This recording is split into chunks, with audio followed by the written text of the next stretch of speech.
Here's some good news heading into the weekend. The Brooklyn Boulevard Bridge over Highway 169 reopened Friday afternoon.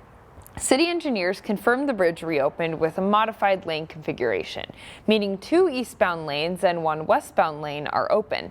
It fully closed Monday after a truck with a backhoe smashed into it. About 17,000 drivers travel daily over the bridge connecting Maple Grove and Brooklyn Park. Emergency repairs are currently planned for next spring, which will likely involve another closure. A new apartment complex in Robbinsdale could add about 200 housing units onto West Broadway. However, the project could butt heads with light rail. U.S. Bank owns a parcel in the 4,000 block of West Broadway. It wants to rebuild the existing bank branch, then construct a 6-story, 200-unit apartment complex on the property. The Blue Line light rail project is planned to run through downtown Robbinsdale, and Metro Transit wants to build a park and ride on the site. City officials said they hope both projects could move forward. We've got $2.35 million of value on this property right now, and it's going to be $65 million. So that will create a lot of tax base. If construction moves forward, the apartment complex would open in 2027. October is Domestic Violence Awareness and Prevention Month in Minnesota. The governor's office officially recognized the month on Thursday and presented a certificate to the founders of Maria's Voice. The nonprofit is named after Maria Pugh, who died in a domestic violence incident in 2020. Her parents, Bill Pugh and Alyssa Weimelt, accepted the certificate. We're here to honor them and to really hope that we instill in people here tonight the belief that domestic violence can be prevented through our own actions with people in our lives. Weimelt says talking about it is the best way to help people recognize abusive behaviors. Members from the Maple Grove Police Department wore patches to commemorate the month. You can buy your own with proceeds benefiting the cause. It's an important issue that I think we need to bring awareness to the community so that we can have support and we can have efforts for prevention and we can reach out to victims and provide justice to them as well as hold offenders accountable. 24 more names of victims were added to the Vigil since last year. Now to news homeowners along a Maple Grove lake don't want to hear. The Minnesota DNR found an invasive species in Rice Lake. The DNR says a couple of neighbors living on Rice Lake found invasive zebra mussels on surfaces near their property. DNR officials also found zebra mussels on rocks in the water.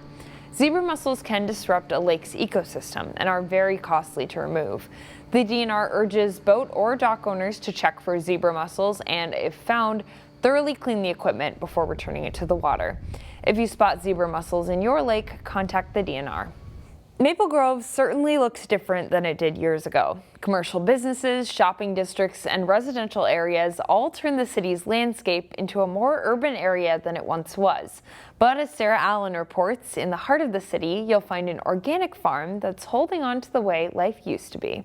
It's an L, so it goes all the way over to Nottingham Park and Playground. This is where Ryan and Tanya Denny are raising their 4 kids. It's the Three Rivers Park District all behind us. It's also where you'll find one of the last traces of farmland in Maple Grove. People are extremely interested in it, and they're just kind of flabbergasted that there's even a farm out in Maple Grove still. The Dennys stumbled across the sale listing for the one-of-a-kind property at just the right time. It was the midst of COVID. We had a 3-year-old and 1-year-old triplets. So it was one of those where looking back, almost don't know what we were thinking, but it ended up being such a blessing, especially during COVID, being able to let the kids go out and play, have space to run around. The farm brought a lot of open space, but also some challenges. This is fly by the seat of your pants, yep. The couple didn't have farming experience. I actually work full-time in medical device. Ryan has a construction company. But family has stepped in to help, and the previous owners offered guidance. They kind of gave us the rundown of, what to expect. There's a lot of moving parts in this property. The Dennys have learned to live on the land. They've kept sheep and grown crops. Currently, they're harvesting honey. There's a solid couple weeks where we're perpetually covered in honey. And maple syrup. We still do it kind of the old school way of hanging the bag. Over the years, developers have expressed interest in the property, but the family isn't selling. They want to pass it on to their kids and continue its farming legacy. We want to be able to hold on to this, really preserve the beauty, the land, keep one kind of glimmer of what Maple Grove used to be. Reporting in Maple Grove, Sarah Allen, CCX News. City officials say since 2016, the amount of agricultural land in Maple Grove has decreased by more than 20%. At North Hennepin Community College this month, a new art exhibit that's truly larger than life. One of the paintings is more than 7 feet tall. Photojournalist Justin Scholl takes us there.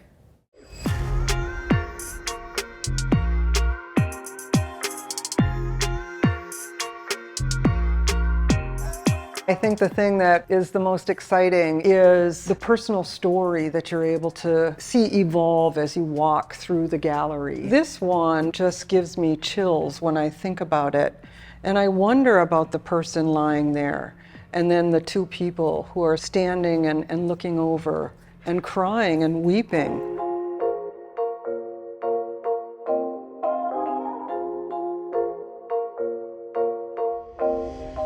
You see these larger-than-life portraits. That's when you get a sense that these are really big and monumental. His parents are from Ghana. He references those cultural icons and his ancestors in this work. And you can meet the artist on Thursday, October 24th from 6 to 7:30 that evening. His exhibit is on display through November 9th.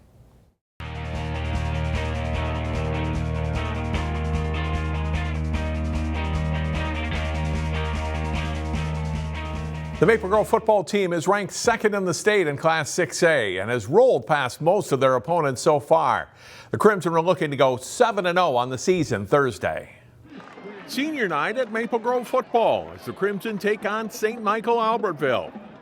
A great opening drive for STMA. Ty Herring on a 4th and 5 play throws to Sam Anderson down inside the Crimson 5-yard line. Anderson scored a play later and the Knights lead 7-0. But it was all Maple Grove from there. Tied at 7 in the second quarter. Dylan Vocal on the punt return, and the senior with a great run back. He takes this one all the way down to the Knights' 15-yard line on a 45-yard return. A couple of plays later, it's quarterback Caden Harney keeping it himself and finding his way into the end zone for a 13-yard touchdown run. Maple Grove in the lead for good at 14-7. Next drive, plenty of time for Harney to throw, and he airs it out to Reggie Williams. It's a 49-yard gain for the Crimson down to the STMA 10. 2 plays later, Patrick Wright takes the pitch and finds the front corner of the end zone for a touchdown. One of 3 TDs on the night for the junior, and it's 21-7. After that opening STMA drive, Maple Grove locks down on defense. Bo Thien and Sam Hansen combined to sack Herring for a loss. And then the Crimson back on offense. James Engel, a 5-yard touchdown run. One of 2 scores for him of the night. It's 28-7. Final seconds of the first half. Harney with a perfect throw hitting Vocal in the end zone for a touchdown. Maple Grove with 28 second quarter points. They go on to win big, 56-7 the final. Like Maple Grove and Totino Grace, the Armstrong football team came into Week 7 with an unbeaten record. The Falcons got into an offensive shootout Thursday night. Jay Wilcox has the highlights. Armstrong ranked 5th in Class 5A football as they host a banged-up 1-5 Mahtomedi team. Armstrong's first drive, and Dawson Franke throws a strike downfield to Lucas Watke for a 33-yard touchdown, a sign of things to come.